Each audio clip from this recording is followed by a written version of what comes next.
YouTube, the 2024 NBA offseason is basically over, and in this video, I'm going to be giving a grade to every NBA team's offseason, all 30 teams. Before we get into the ratings, I just want to clarify, some of my criteria, a couple disclaimers. So my criteria is basically this, right? Did the team get better? And this will include NBA draft, free agency, trades, re-signings, and departures. And for a few teams, we'll sprinkle in some coaching hires, right? The second thing I want to mention is I will be grading on a curve. So basically, for an example really quick, the Brooklyn Nets or, the Utah Jazz. I'm going to be grading teams like this a little bit differently than I would a contender because they're not trying to, build a championship roster. Therefore, if I were to grade every team the same, they would get like an F, right? So, for their specific situation, those couple teams are engaging in a long-term rebuild. So they basically have to be graded differently. So I'm going to be, grading them based on their own personal timeline and stuff like that. So I will be grading on a curve. The last thing I will mention is that I'm not going to be giving any teams a D or an F grade. It's basically going to be C to A+, all right? So honestly, I don't think any team deserves an F or a D, and I want to be as positive and charitable to every single team as I possibly can, because in my opinion, it's a pretty bold statement to say a team has an F offseason when there's just a lot of things we don't know until they get on the court. So the range is C to A+, all right? So with all that out of the way, let's get right into the 2024 NBA offseason grades for every single NBA team. We're going to be going in alphabetical order. Let's get into it, folks.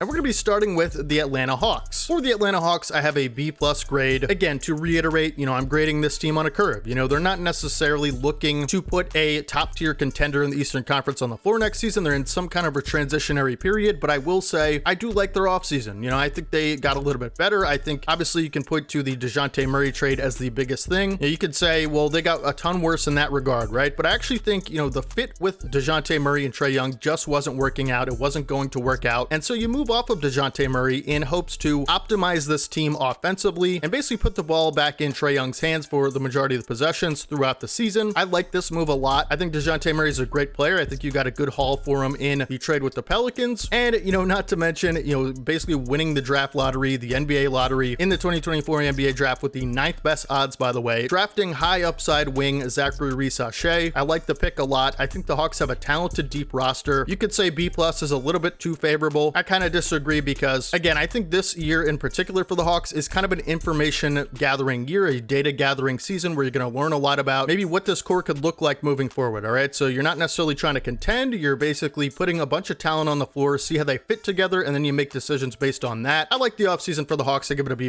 Moving on to the Boston Celtics, the 2024 defending NBA champions. Again, not too many headline-worthy moves other than the re-signings, which, I will be giving a lot of points in this area. I have the Boston Celtics with an A- offseason. And one of the reasons is because while I don't necessarily make any big time additions or, free agent signings, trades, or anything like that, you honestly don't need to because you're the defending champs, right? And so you already have the best roster in the league, in my opinion, and you extend some of those guys as a part of your core, including Derek White and Jason Tatum on long-term deals. You didn't really lose anyone in particular that was very impactful for your team. And if anything, you just added a little bit of depth to it by signing Lonnie Walker IV. We'll have to see if he ends up making the roster. You also have 2 draft picks that come in. So a championship team that doesn't lose any piece of their core, they extend 2 big pieces of their core. Everybody's locked down for next season, contract-wise. You maintain status quo. And so this is an A-. As I mentioned, it is a very underrated thing to secure your best players long-term. And so that's why I have the Boston Celtics at an A-. You didn't lose anybody and you re-sign Derek White and Jason Tatum. This is a W offseason, no question. For the Brooklyn Nets, again, this is a team that's in a long-term rebuild. And so I can't really grade them on the same, kind of playing field as I would for a team that's, maybe a couple pieces away from contending for a title, and that's kind of their goal going into the offseason. In my opinion, the Nets' goal going into this offseason was to start the process that would begin a big-time reset button for their franchise, right? This is the offseason that's going to, transform them into a long-term rebuild team, and so I think you accomplished that very well by trading Mikal Bridges and getting a ton of draft picks back for him. You got over 5 first-round picks in that Knicks trade. This is a great move. I have to give the Nets a B- offseason. While you still have a lot of things and a lot of work to do as far as this rebuild goes, including figuring out what this core is going to be long term, I do think you are taking a big step in the right direction. And so while you didn't do all the work maybe you could have this offseason to engage in this long-term rebuild, I do think you did plenty to, again, take a step in the right direction. I'm going to give this offseason a B-.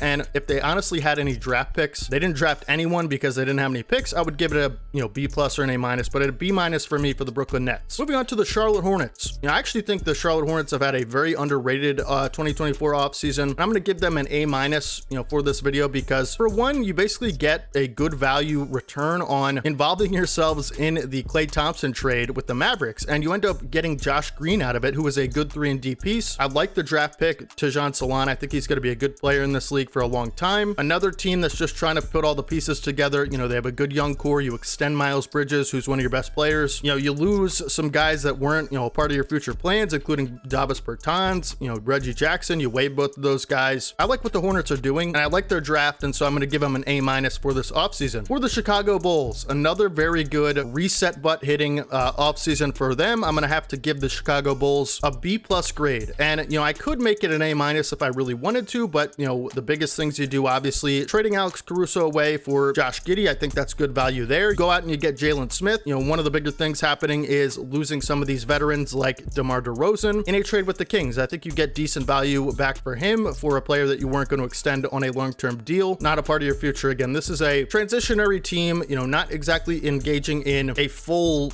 tank mode rebuild, but they are making some good decisions. You extend Patrick Williams on a long-term deal, and you get maybe the biggest steal of the draft in Matas Buzelis, who I love as a prospect. I think he's going to have a great career in this league. He's got super high upside for me, and to get him where you did in the draft is a great thing. At 11th overall, what a steal. And so again, another, team with a really good step in the right direction for their future. I'm going to have to give the Chicago Bulls a B+. For the Cleveland Cavaliers, another team that's kind of just, remaining status quo, not really shaking things up too much. You hire Coach Kenny Atkinson, who I do think is a very good hire. That can really raise your ceiling as far as I'm concerned. I personally think this big four of Jared Allen, Evan Mobley, Donovan Mitchell, and Darius Garland have not played their best basketball yet, and I think Coach Kenny Atkinson is going to figure out the best way to put them in positions to succeed. In my opinion, the Cavs are a playoff team with, real conference finals or maybe even NBA finals expectations, that if everything works out and, they truly figure out a way to make these guys play together to the best of their abilities, they could be a finals contender, no question for me. And so you re-sign Donovan Mitchell to a 3-year extension. That's a big time move. You re-sign Evan Mobley on a rookie scale max. You re-sign Jared Allen on a long-term extension. All three of these are W moves, and hiring Kenny Atkinson is a big time thing. You didn't have a ton of cap space to work with, and so you just re-sign your good players. Another underrated thing, for the Cavs, I think it's a B offseason for them. For the Dallas Mavericks, I actually have, this is going to be an A offseason for the Dallas Mavericks. The first solid A of the video. Listen, you made some big time moves this offseason, including a sign and trade deal, including Klay Thompson to add a ton of floor spacing, elite floor spacing ability to allow guys like Kyrie and Luka to, operate on the perimeter. This is such an underrated move. People are saying Klay Thompson's washed and he's no good anymore because he had one bad game for the Warriors. This is still an elite shooter in this league, and he's going to provide so much off-ball value to the Mavericks. Not only that, you sign one of the best two-way role players in free agency, and that is Najee Marshall to a 3-year deal. He's going to add a lot of front court depth and toughness to this team. You also acquire Spencer Dinwiddie in free agency on a 1-year deal. Quentin Grimes on a trade with the Pistons. So basically, you trade away Josh Green in the Klay Thompson deal, but you do get back Quentin Grimes in a separate deal where you traded away Tim Hardaway Jr. So another, versatile 3-and-D wing. Quentin Grimes, good defender. So I like the offseason a ton for the Mavericks. I think they got a lot better, and that's crazy to say because they were a finals team last season. This is an A offseason. It's a great one. Moving on to the Denver Nuggets, and I'm actually going to be giving the Denver Nuggets a super low grade as far as this video goes. Not to say that they had a terrible offseason or they're, not contenders next season. That is not what this grade means, but it is on a curve, like I said. So compared to the other contenders, I think the Nuggets had one of the worst off seasons, maybe the worst, because you lose exceptional value role player KCP to the Magic, and this was a big loss. I mean, this is your starting plug and play, wing, 2-guard. He works exceptionally well fit wise with Jokic and Murray. Again, I don't think they're, necessarily in trouble or anything like that. They're still one of the favorites to win the Western Conference. They might be the best team in the Western Conference for me, certainly up there, but I just think all things considered, it's just not a great thing. I like the draft pick Deron Holmes II. I think he's going to make a good value impact. He unfortunately tore his Achilles, which is going to keep him out the entire year, which is unfortunate, but I'm not going to give that a bad mark. That's not, something you can control. You just re-sign Jamal Murray to a 4-year max contract. I like that a lot. You add Dario Saric and Russell Westbrook to provide solid depth. I think these are two really good moves, super underrated, because one of the things the Nuggets struggled with most last season was their depth and, being able to put front court pieces on the floor so Jokic can take a break. Now you add Russell Westbrook, who's going to allow Murray to take a break in these playoff games. This is a good move here, but I just don't necessarily think people are realizing how much KCP, did for this team and how important he he is to this starting lineup. Coach Malone's gonna have to be a lot more creative. And again, this, C grade does not mean they're in trouble. It does not mean they're bad. It just means, as far as I'm concerned, as compared to the other contenders, I do think they are really at the bottom of the list of as far as 2024 off seasons go. So I have to give them a C grade. The Detroit Pistons, I'm going to give them a B, just a solid B. Maybe you could say B minus. For one, you extend your, franchise player to a rookie scale max. Cade Cunningham on a 5-year extension, W signing. Simone Fontecchio returns. You made some big time veteran additions in Malik Beasley, Tobias Harris, Tim Hardaway Jr., B-Ball Paul Reed. Two of those guys from my 76ers. You also draft Ron Holland with the 5th overall pick in the draft. Another big hire at coach. You hire JB Bickerstaff to come in and coach the Pistons. I think, everything in consideration, this is a good offseason for the Pistons. They're, again, another team that's just gathering information on their core, right? They're just putting a bunch of talent, young talent on the floor, see who they like, moving forward, see who they don't like, and then you make decisions from there. But until you get a proper coach, to come in and coach this team like JB Bickerstaff, it's hard to really make those decisions. And until you put enough, pieces around these guys to succeed, it's hard to know what their ceiling is. So I like the moves here as far as the veterans go, bringing in veterans to see what guys like Cade, Ivy, and, Jalen Duren look like next to NBA competent players, right? And so these are good moves here for the Pistons. I give them a B for this offseason. Moving on to the Golden State Warriors. I'm going to give them a C+. I actually am much higher on their offseason than most people are. You could honestly say B- or a solid B. Anywhere from C+ to, solid B is where I have them, but I, just put C+ for the video because I had to pick one, right? But for one, you extend Steph Curry on a 1-year deal. That's obviously a good move. Your franchise player, Hall of Fame player. You lose Klay Thompson in a sign and trade, as I mentioned, but you bring back Buddy Hield to replace a little bit of that shooting value. A lot of people seem to think this is kind of a 1-to-1 comparison as far as what kind of value Buddy Hield brings back. I don't necessarily think that. They're kind of just different types of players and different types of shooters. I just don't think Buddy Hield is as dynamic as Klay in some regards, but he certainly is an all-time great shooter that will provide a lot of, floor spacing around Curry. You also signed one of my favorite Sixers, as a Sixers fan, DeAnthony Melton, and this is a great move, okay? He is a really good two-way player, another knockdown catch-and-shoot guy that can play a lot of defense, right? He's probably going to be one of your better defensive guards, certainly a big-time rotation piece. I love the signing there to boost your perimeter D. Kyle Anderson agrees on a 3-year deal, another guy that I think is pretty versatile on both ends. I think he shares a lot of playmaking upside as a, power forward substitution for Draymond Green. So basically you'll always have kind of a fundamental, playmaker that competes on both ends with good size to come in and replace Draymond Green. I like the move, bring in Kyle Anderson. You do lose Chris Paul. He is waived in the offseason. He just wasn't necessarily the best fit with Golden State, and you do have a ton of guards that you bring in to replace him. So not that big of a deal there. You lose Dario Saric, another guy that was, replaced basically by Kyle Anderson. So overall, I think it's not a terrible offseason. I don't think it's as bad as people are making it out to be. You didn't necessarily acquire a star player to pair with Curry, but you have so much depth on this team. There are legitimately 12 players on this team that could see playing time if you really wanted to make a case for it. Certainly 12, NBA caliber players on this team that could get a role on a different team. So the depth is incredible, and so I have to give it a C+ because of, losing Klay and not adding a star to bring back to Curry. That kind of limits your ceiling, but, again, this is just the offseason. Deadline is, certainly in play for the Warriors. We'll have to see what happens. I like some of the moves for the depth, but I just don't think it's enough to push the Warriors over the top. And I do think they did get better, and that's why I'm not giving them a C, but the margin that they got better by is a little bit slimmer than some of these other teams that are looking to contend, so I'll give it a C+.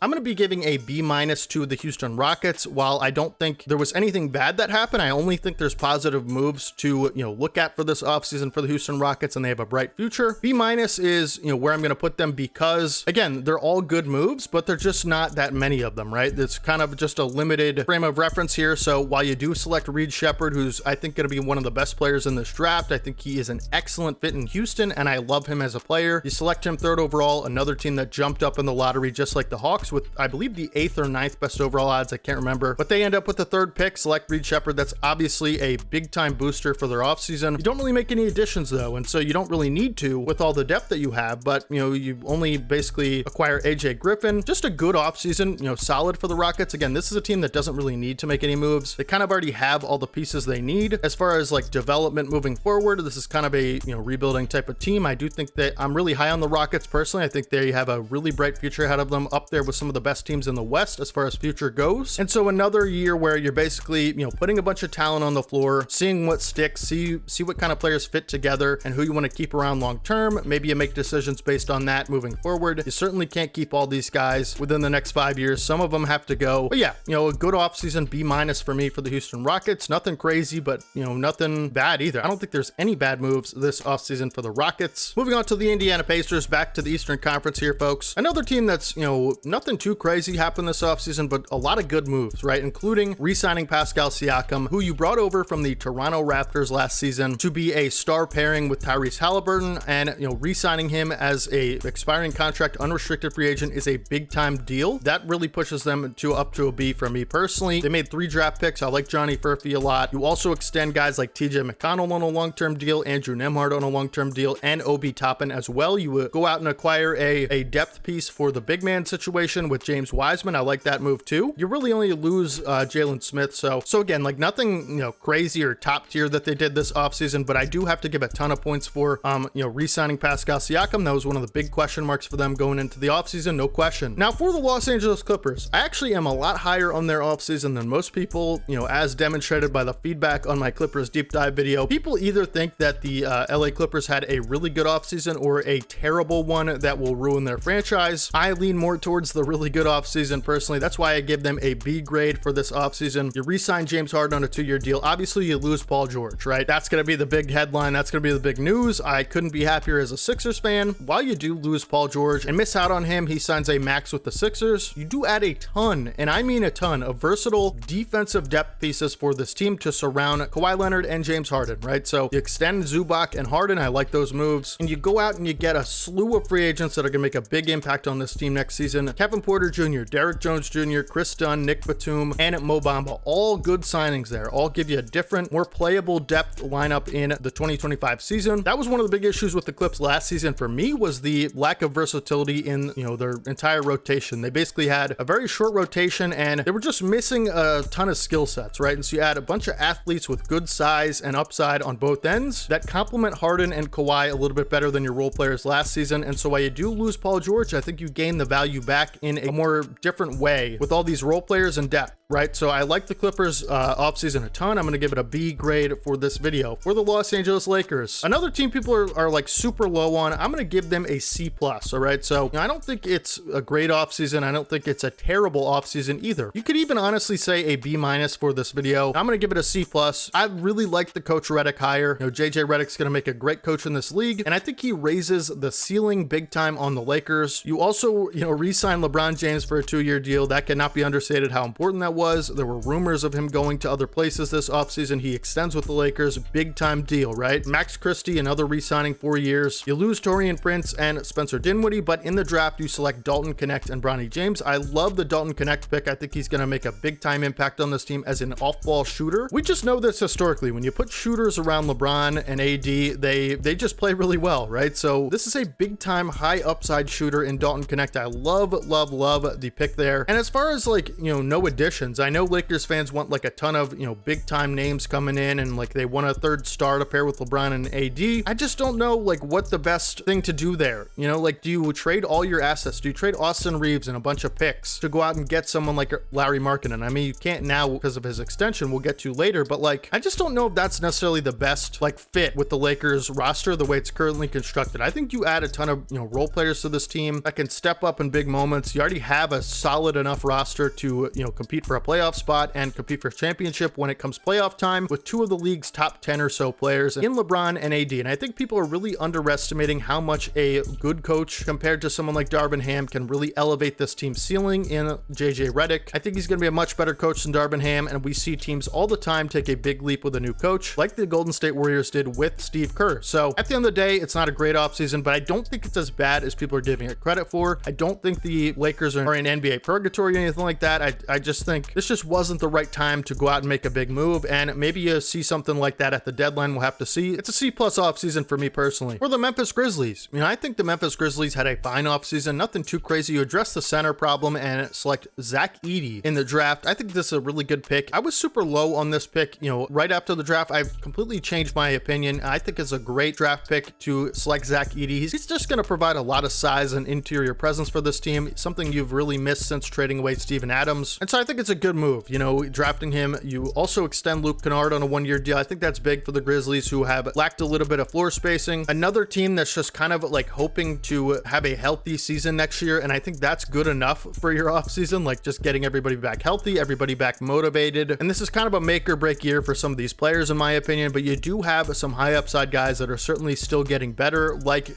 Desmond Bane, like Ja Morant. Obviously, we'll have to see what his season looks like, knock on wood for a healthy one. Triple J is going to be much better next season, you know, playing alongside those guys again. GG Jackson, I think, is going to have one of the best seasons of any second-year player. I think he's, you know, in for a big one. And then again, you know, Zach Edey at center. So I give it a B- for the Grizzlies. Again, nothing really too crazy on either way you look at it, but I do think it's a positive offseason for the Grizzlies. For the Miami Heat, I'm going to be giving the Miami Heat a C+, okay? And I do think they get a little bit better. You know, the only addition you make is Alec Burks, but this is actually a very similar situation to the Grizzlies. You didn't make any big time moves. You didn't necessarily need to, because you have Jimmy Butler coming back off that injury, who's going to be healthy, who's going to be motivated for a contract extension. You have young players that are developing that you could see a big leap from, like Jaime Jaquez, like Nikola Jovic. You draft Khalil Ware at 15th overall, which was one of the steals of the draft. He has some of the highest upside of any player, personally, in my opinion. And I think, you know, adding another versatile, dynamic two-way player in the front court is going to help Bam Adebayo big time, who you extend on a 3-year deal. You lose Caleb Martin. That's certainly a big loss, no question about it. But I just think you have plenty of depth and guys coming back healthy, and hopefully, you know, you prey on some development for some of these younger guys. But I think the Heat's roster is talented enough, again, to compete for a playoff spot. And with everybody healthy and hopefully meshing together next season, this is a, you know, not a bad offseason. You could say they're looking for another star. I don't necessarily know that you need that at this point. I gave this offseason a C+ for the Heat. Nothing terrible, nothing crazy. For the Milwaukee Bucks, I think they got better this offseason. I'm actually gonna give the Milwaukee Bucks a solid B grade. I think the Gary Trent signing is big. I think you add 3 role players that could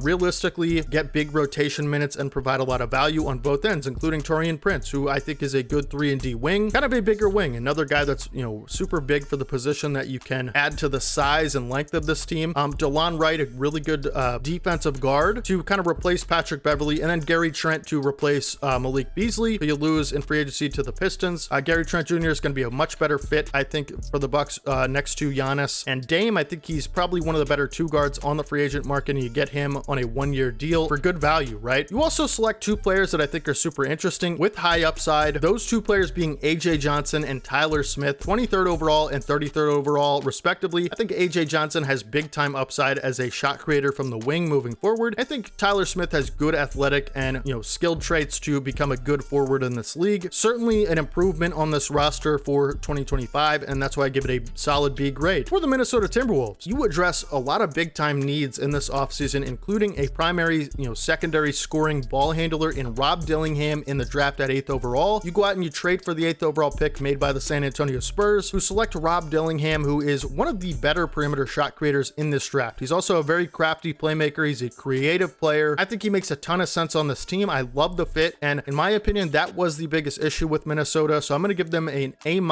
This team really needed a guy to come in and, you know, provide quality offense, you know, scoring, self-creation from the perimeter, okay? So, you know, that was the issue for me last season, one of the bigger issues. It just lacked a little bit of offensive firepower, and so you add a lot of that with Rob Dillingham, and then who also could be the steal of the draft offensively from the wing position, and that is Terrence Shannon Jr., just a really good athlete who has a lot to prove in this league, who I think is going to make a great fit in Minnesota. I think he's going to get minutes this season. He's an excellent athlete, finisher around the rim, and so you add a bunch of like offensive firepower in this offseason. You also extend Luka Garza, who I like. You add Joe Ingles to replace Kyle Anderson. You lose Jordan McLaughlin at the point guard position, but you add PJ Dozier. We'll have to see what happens with him, but this team is just, you know, better than they were. So I'm going to give them, as I said, an A- grade for addressing their big need and adding offensive firepower to their bench. For the New Orleans Pelicans, I'm going to give them a B, just a solid B, right? Because you do add DeJounte Murray for another shot creating guard who's going to add, you know, elite playmaking and, you know, shot creation from the perimeter to pair next to CJ McCollum, also a bigger guard, super athletic, who has defensive upside. And then you add Jamal Cain, you know, he is a wing from the Miami Heat, Javonte Green from the Chicago Bulls, and Daniel Tice at center. You know, you do trade in that DeJounte Murray deal Dyson Daniels and Larry Nance Jr. So 2 big time role players there, Cody Zeller as well.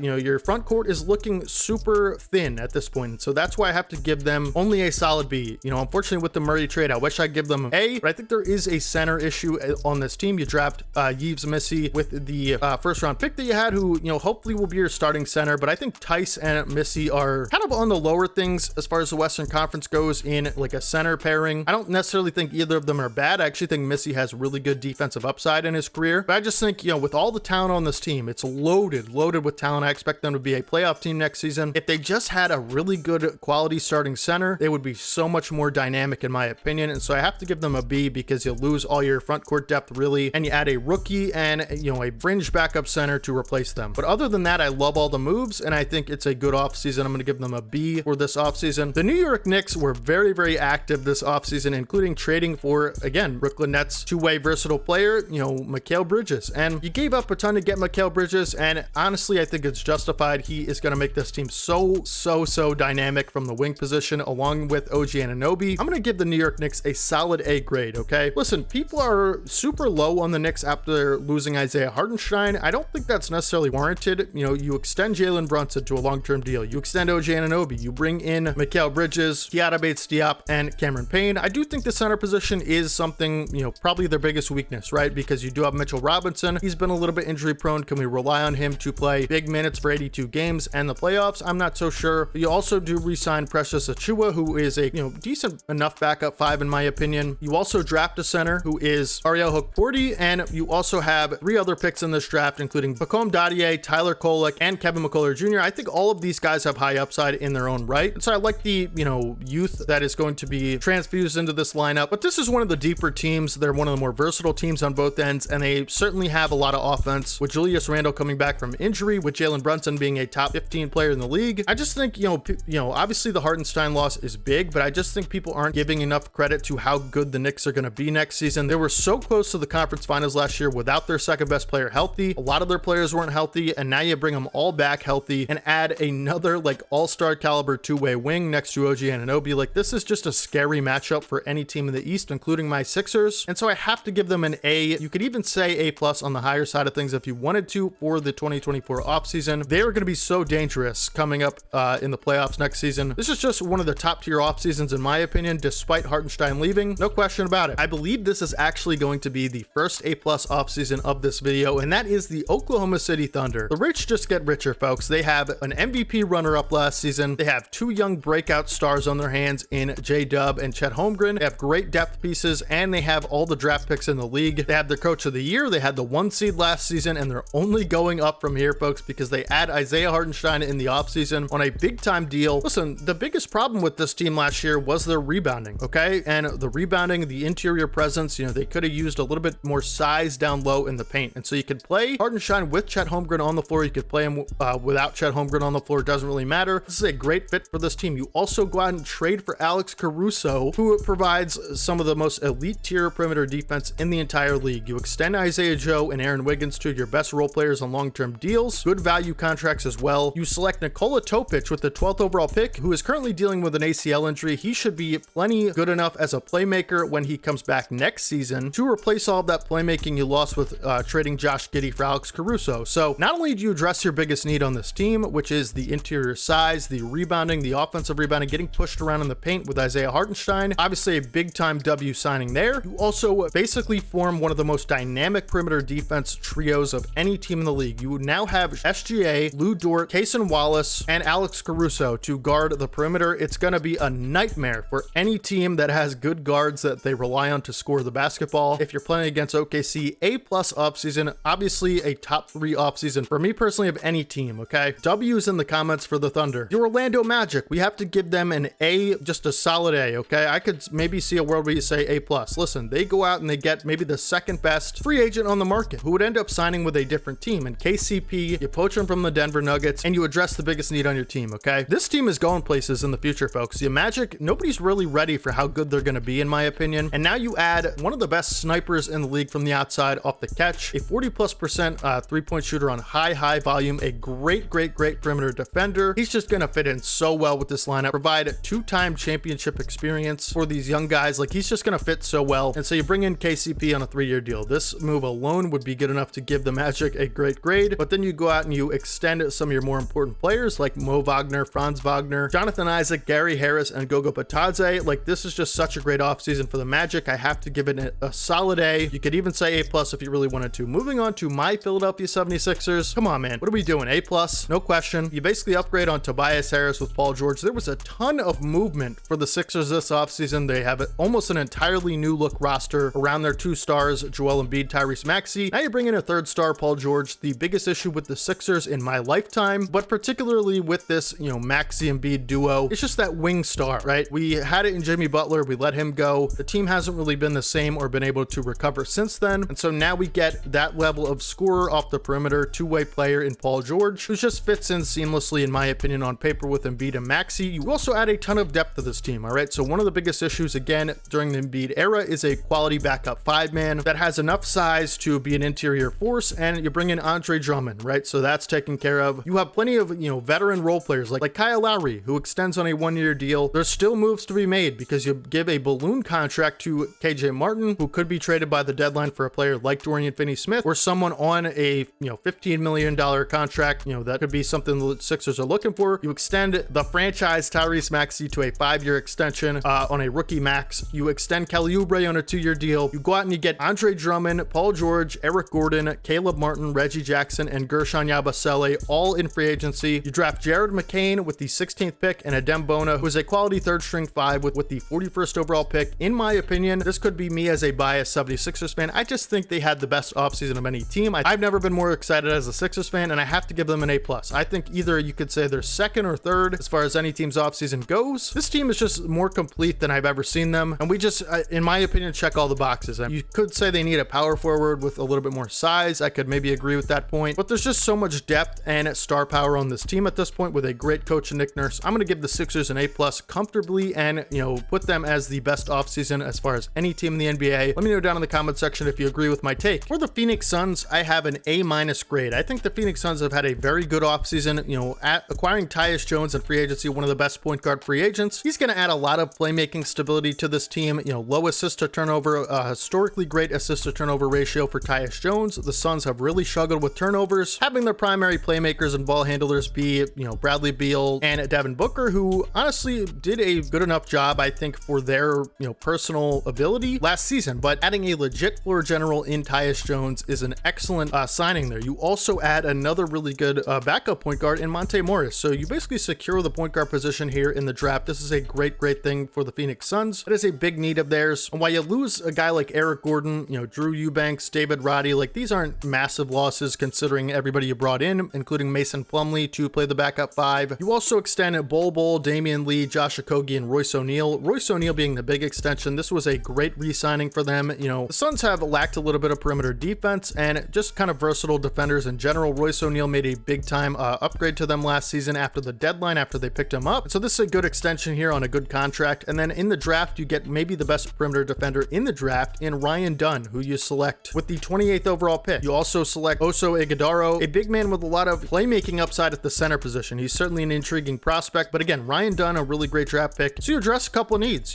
perimeter defense and the point guard position. I think this is an A- offseason for the Suns. They get a lot better in my opinion. Moving on to the Portland Trailblazers, another A- team for me. I think the Denny Avdija trade is a big time deal for the Blazers. Another team like, some of these other rebuilding teams we talked about, they're just putting a ton of talent on the floor that they've acquired, young talent, see what kind of works within their timeline, within their system. You make moves based on that. You have a lot of talented players with a lot of high upside, including Shaedon Sharpe, including Anthony Simons. You go out and you get Donovan Clingan, who I think will be the best center in this draft personally. You certainly have a logjam at center. One of those guys is going to have to go. It's probably going to have to be DeAndre Ayton or Robert Williams III. Robert Williams III, Time Lord is certainly the hot name on the block right now currently, so something's going to have to happen there. It's certainly not a complete scenario here, so it's kind of hard to grade the offseason, but I like the draft and I like Donovan Clingan as a pick, and Denny Avdija is such an underrated player in this league. He's going to be a great fit in Portland, and so I give the Blazers an A-. For the Sacramento Kings, this is a solid A team. I actually think they've had a great offseason, acquiring DeMar DeRozan to add, a lot of star power and firepower offensively in the creation department for this team, right? So you have De'Aaron Fox and you have Domantas Sabonis as the best two players on this team. Certainly great players, all NBA caliber, but quite frankly, you just lacked a little bit of pop offensively from the self-creation department. You need someone else to do it, but you do extend Malik Monk on a 4-year deal, another guy that's super important for this team as a guard. But again, just bringing in DeRozan for that offensive firepower, just a different level of ability than you've had outside of Fox and Sabonis. This is a great trio as far as stars go in the league. Again, I expect the Sacramento Kings to have a big time bounce back season next year after being eliminated from the play-in tournament. I just think they're gonna have a really great year, and I expect this offense to go absolutely crazy. You also sign Jordan McLaughlin to a one-year deal. You draft Devin Carter, who I think is gonna make a great NBA point guard. Defensively, he's gonna be a nightmare. Unfortunately, I think he's gonna be out for the entire season, but I love his future in this league as a dynamic two-way player. Jalen McDaniels, you acquire in a trade with the Toronto Raptors. Another good athlete, perimeter guy. Defensively, I think he adds a lot of length and athleticism. So I just like this team a lot, and I think they're gonna have a great year next year. Obviously you trade Harrison Barnes away, but you upgrade on him big time in DeMar DeRozan. This is a solid A offseason for the Kings. Moving on to the San Antonio Spurs, another A+ offseason. This is like one of the only ones I have on this list. We talked about how, with the Detroit Pistons, how important it is to add veterans to kind of lead these young guys in the right direction. You bring in Chris Paul and Harrison Barnes. Obviously the biggest issue with this team last season was the point guard play. You really didn't have a great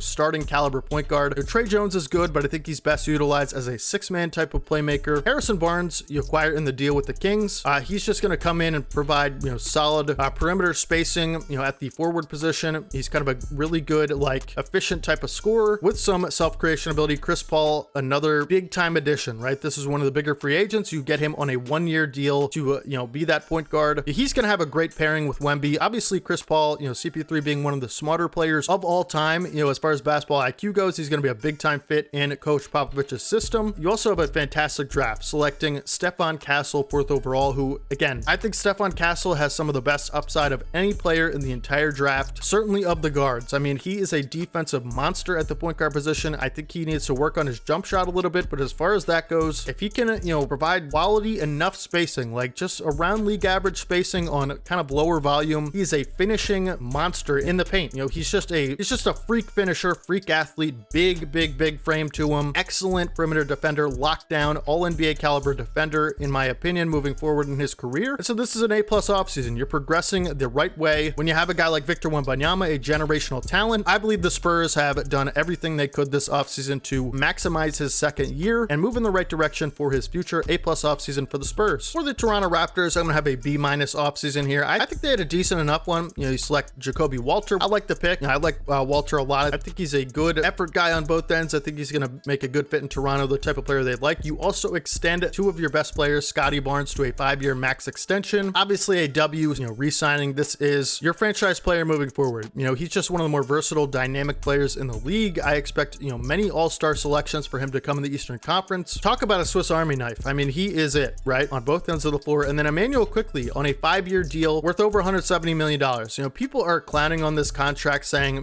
this is overpay for Quickley. They just don't understand what he's been able to do with Toronto so far. After Toronto acquired Quickley from the Knicks, he looked like a completely different player with a completely different ceiling for his career. I mean, this guy is a lead guard on this team. He's a really quality defender as well for a smaller guard. This is the point guard of your future. I mean, this guy is so versatile. Great playmaker, great floor spacer, shooter, difficult threes as well, off the catch, off the dribble, pull-ups. He's just a really great two-way guard. Certainly the, lead guard of this future. You acquired Davion Mitchell, another defensive guard from the Sacramento Kings in that Jalen McDaniels trade. I really like the draft as well. I'm going to give the Raptors a B-. For the Utah Jazz, nothing too crazy other than securing Lauri Markkanen on a 5-year extension, taking him effectively off of the trade market until 2026. And, I can't understate how big this is. Obviously, Lauri Markkanen involved in all sorts of trade rumors from all sorts of teams. Listen, this guy's here to stay. He's a star caliber forward in this league, all-star caliber forward with elite scoring upside from the power forward position. This is,